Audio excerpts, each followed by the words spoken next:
जाए कि जी हमारे झंडे की बेहुरमती हुई है, हमारे परचम की बेहुरमती हुई है या पाकिस्तान के खिलाफ नारे लगाए गए हैं, तो ये तो फिर सीधा सीधा हुकूमत को एक्शन लेना चाहिए। हम हुकूमत को बहुत सारे मामलात पे खामोश पाते हैं। यहाँ मुल्ला मंसूर अख्तर की हलाकत हो जाती है, ड्रोन हो जाता है आपकी सरजमीन पे, हमारे वजीर आजम बयान नहीं देते हैं। यहाँ पे मोदी जो है वो तकारीर कर देता है 15 अगस्त को, कोई बयान नहीं आता है जी, खामोशी। अब इस मामले पे भी देखते हैं कि कोई जवाब आता है कि नहीं आता। लास्ट कमेंट नुसरत मिर्जा साहब आपसे, टाइम थोड़ा कम रह गया मेरे पास।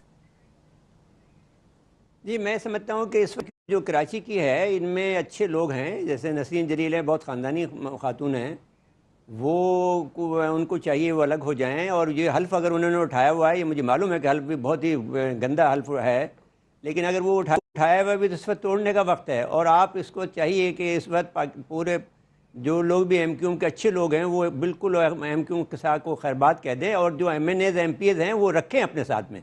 और यहाँ की जो लोकल जो तंजीम है जो अपने आप को MQM कहती है, वो अपना ऐलान कर दे कि हमारा जो है लंदन के MQM से जो अल्ताफ़ हुसैन जो हमारे सरबराह उनसे हमारा कोई ताल्लुक़ नहीं है। और अपनी जो जो जो आपकी जो MNA हैं, हमारे MP हैं, इनके जो MP हैं वो साथ रहें, और एक अपना यहाँ का लोकल एक अपना कमांडर बना लें, जो अपना जो भी सरबराह बना लें, जो भी आपको कबूल हो, और वो यहाँ पर अपना काम करते रहें, पाकिस्तानी बन के रहें। ये पाकिस्तानी है, यहाँ के बहुत से लोग ऐसे हैं जो पाकिस्तानी हैं, जो इनकी जो थर्ड फोर्स है, जो कि जो असल में जो मारते खान हैं, जो शरीफ ग्रुप कहलाता है, वो दहशतगर्द हैं, वो कराते हैं। तो उन पर उनको रेंजर संभाल लेगी और आप अपना काम करें। इसमें ये हिम्मत आप में आनी चाहिए, अब पाकिस्तान के लिए आना चाहिए, इस्लाम के लिए आने चाहिए, पाकिस्तान के लिए आने चाहिए कि आप ये कोशिश करें कि किसी न किसी तरह से इस अपना पर ये धब्बा धो दें कि सही, अपने आप को अलग करें ऐसे अनासर से जो उन्हें बगावत के लिए या गद्दारी पे उकसाते। में चलते चलते एजाज साहब, फिर ये बहुत सारे मामलात की तरह इस अहम मामले पे भी जो शफकत साहब कह रहे हैं कि अगर वाकई अलम बगावत बुलंद किया है और अगर हमारे परचम की बेहुरमती हुई है, पाकिस्तान के खिलाफ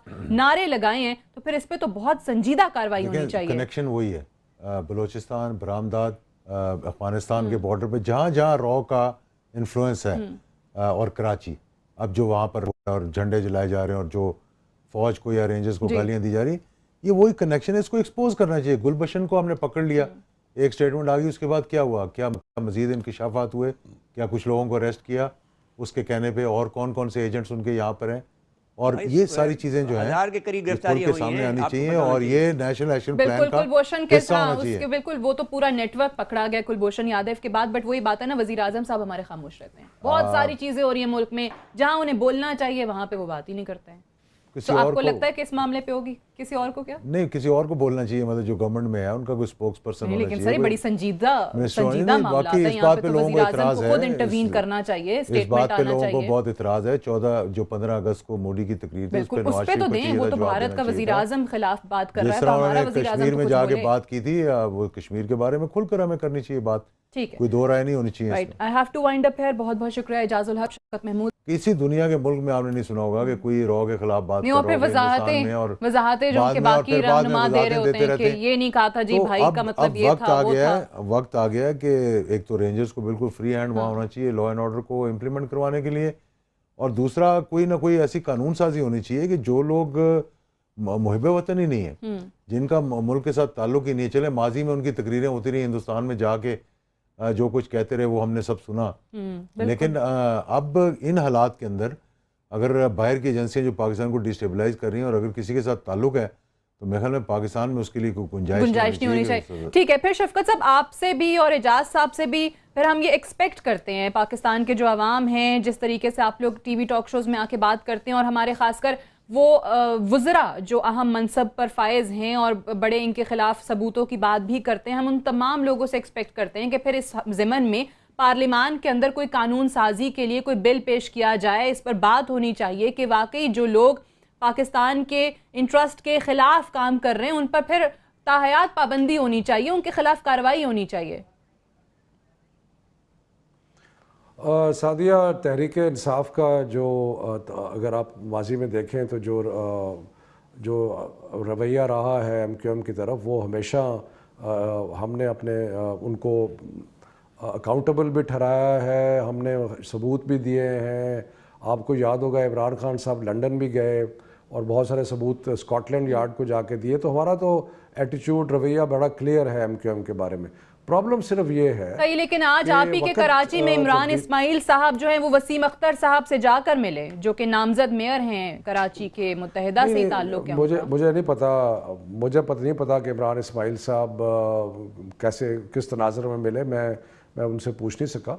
लेकिन मैं बात ये कर रहा हूँ कि प्रॉब्लम बताऊँ क्या है। पाबंदी तो लगानी आसान है, लेकिन पाबंदी को इम्प्लीमेंट करना बहुत मुश्किल है। अभी इस वक्त इतनी ऑर्गेनाइजेशन है जिन पे पाबंदी लगी हुई है, उन्होंने नाम तब्दील करके अपने आप को दोबारा फाल कर लिया। उसके अलावा ये जो सोशल मीडिया और ये बाकी चीज़ें आ गई हैं, इनकी वजह से भी जो जिस तरीके से पुराने ज़माने में था कि जी आपने पाबंदी लगाई और बंद कर दिया, वो बहुत मुश्किल हो गया है। सो इसमें मेरा ख्याल है कि बजाय ये पाबंदी के रूट पे जाने के वो कोई और नाम रख लेंगे, कोई और तरीका बना लेंगे, कोई और सिलसिला हो जाएगा। बेहतर यह है कि पब्लिक एजुकेशन की जाए कि ये इनकी लीडरशिप कर क्या रही है। पब्लिक एजुकेशन कुछ मीडिया भी कर रही है, कुछ हुकूमत भी करे अगर वो चाहती है ये करना, लेकिन ये जितना ज़्यादा होगा ताकि जो वो लाखों लोग जो एमक्यूएम को सपोर्ट करते हैं, कम से कम उनको तो नज़र आए कि ये हमारे जो लीडरान हैं ये किस तरह पाकिस्तान के ख़िलाफ़ कार्रवाई। मुझे अभी एक मैसेज आया है कि जी पाकिस्तान के ख़िलाफ़ नारे भी लगाए गए हैं, कुछ झंडा को भी कुछ जलाया गया है, इस किस्म की हरकत भी की गई है। तो ये तो सीधी सादी पाकिस्तान के ख़िलाफ़ बगावत है।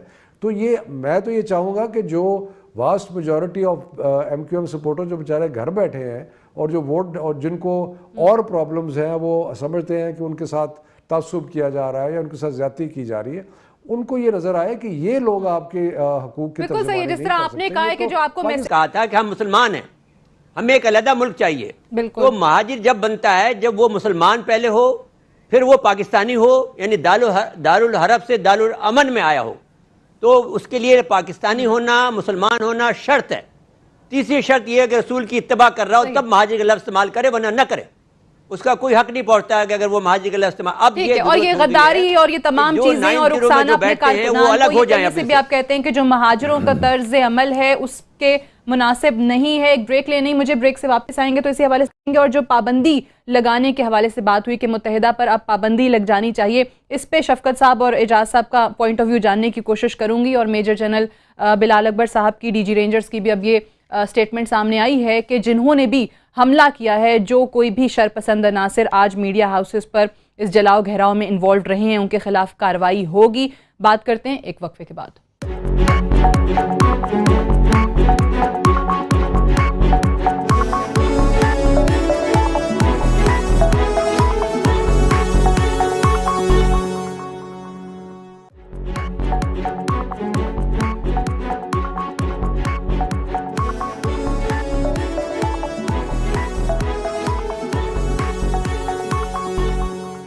वेलकम बैक प्रोग्राम में एक बार फिर से खुशामदीद। इजाज़त साहब, ये फरमाइएगा कि जिस तरीके से मुत्तहिदा के बारे में अब साबिक वज़ीर दाखिला सिंध ने भी बात की, जुल्फ़िकार मिर्ज़ा साहब ने, हमारे अपने वज़ीर दाखिला बात करते हैं, मुस्तफ़ा कमाल बारहा प्रेस कॉन्फ्रेंसेस में जिक्र कर चुके हैं, सबूतों की बात होती है, पाबंदी का जो मुतालबा है मुस्तफ़ा कमाल साहब का भी है। आपको लगता है कि इन तमाम चीज़ों के बाद एमक्यूएम पर वाकई पाबंदी लग जानी चाहिए? पहली बात तो ये है कि नुसरत साहब की जो बात थी ना कि इनको तकलीफ जो एमक्यूएम को हो रही है वो ये कि मैंडेट उनके पास नहीं है, उस तरह से नहीं है जैसे पहले होता। और जैसे जैसे ये कार्रवाई आगे बढ़ेगी तो इनका लाजमी बात है कि जो वैक्यूम है वो दूसरी पार्टीज फिल करेंगी, जो कि अभी इंटरेस्ट नहीं ले रही। पीटीआई पहले बहुत ज़्यादा कराची के अंदर उभरी थी, लेकिन उसके बाद जाना छोड़ दिया। पीएमएलएन ने बिल्कुल सिंध को ही खैरबाद कहा हुआ है। तो पाबंदी नहीं, लेकिन जिन लोगों के राब्ते, जिन लोगों के ताल्लुकात, जिन लोगों पे ये साबित हो जाए कि इनका रॉ के साथ राब्ता है या एंटी स्टेटमेंट्स दे रहे हैं, वो तो कोई दो राय नहीं इस बारे में कि जब तक हम उन पे सख्ती से पाबंदी नहीं लगाएंगे, ये फिर यानी उन अफराद पे आप उन अफराद जमात पे नहीं। देखिए, जमात का तो वैसे ही अब जो शख्सियत है जो उस जमात को चला रही है उसका तो अल्लाह ही हाफिज है। अब ये जो आज हुआ है, मुझे नहीं मालूम कि लोकल क़यादत इसके अंदर शामिल थी कि नहीं, ठीक है, इस प्लानिंग में, लेकिन वो ऐसी इश्ताल अंगेज़ तकरीर की है कि जो जज्बाती कारकुन होंगे उठ के निकल पड़े होंगे। अब शर्मिंदगी से कोई सामने भी नहीं आ रहा बताने के लिए कि जी क्या हुआ क्या नहीं हुआ। लेकिन इस पर कोई कॉम्प्रोमाइज़ नहीं होना चाहिए, ख़ास तौर पे अब जबकि नेशनल एक्शन प्लान बन रहा है, जबकि मालूम है कि बैरूनी एजेंसियों की बीच में है। और हमारे यहाँ देखें ना, जब भी अल्ताफ़ साहब की आप तकरीर सुने या किसी और की सुने, क्या ISI रेंजर्स, आर्मी, इन तीनों अपनी ही फौज, अपनी ही एजेंसीज पे